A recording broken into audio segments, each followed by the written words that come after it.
6월 15일 K-메인 뉴스 브리핑입니다.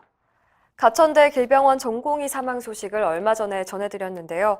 병원 측 관계자가 유족에게 진흙탕 싸움을 시작하지 말라고 위협했다는 증언이 나왔습니다. 어제 대한전공의협의회가 주최한 긴급 기자회견에 참석한 고인의 누나는 기자회견 이후 의협신문과의 인터뷰를 통해서 병원 관계자가 기자들에게 유언비어를 터뜨리면서 고인의 명예를 훼손하고 있다고 밝혔습니다.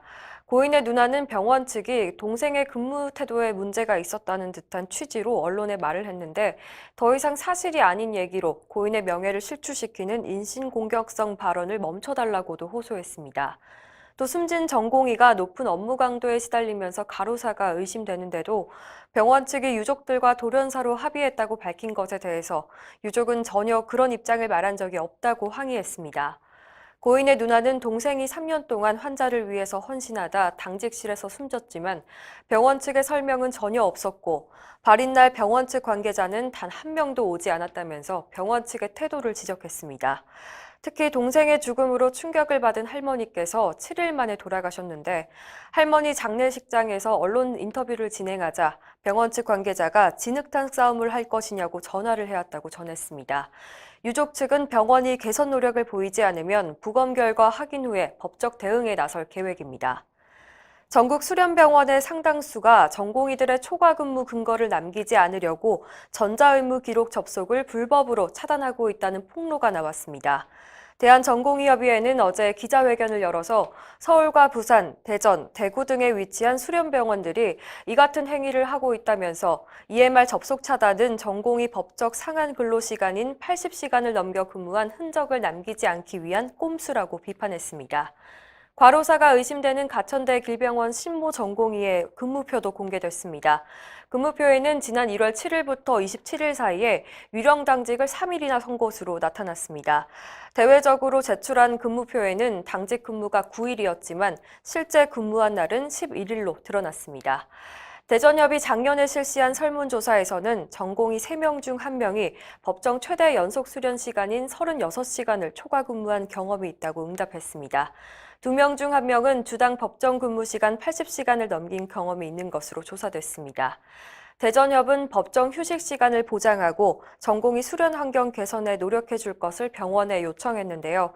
정부에는 전공의법 준수 여부를 적극적으로 조사하고 필요한 모든 조치를 해달라고 요구했습니다. 이번에도 전공의 관련 소식입니다. 전국 수련병원 10곳 중 4곳이 전공의법을 위반한 것으로 드러났습니다. 보건복지부가 14일 공개한 2018년 수련환경평가 결과에 따르면 전체 244곳 수련기관 가운데 38.5%인 94곳이 전공의 수련 규칙을 준수하지 않은 것으로 파악됐습니다. 특히 상급 종합병원은 무려 76.2%인 32곳에서 수련 규칙을 지키지 않았습니다. 수련병원들이 가장 많이 위반한 것은 전공의들의 주 1일 휴일 보장 규정이었습니다. 주당 최대 수련 시간 80시간 규정을 지키지 않고 주 3회 이상의 야간 당직 금지 규정을 어긴 병원들도 상당수 있었습니다. 보건복지부는 법령을 지키지 않은 전국 94개 수련병원에 과태료 및 시정명령 처분을 내릴 예정입니다. 중소병원의 문제 해결을 위한 다양한 의견들이 제시됐습니다. 14일 국회에서 열린 토론회에서 더불어민주당 윤일규 의원은 의료 전달 체계가 제대로 확립되어야 한다고 강조하면서 지자체가 대형 병원에 대한 환상을 버리고 의료 자치 시대를 열어야 한다고 주장했습니다.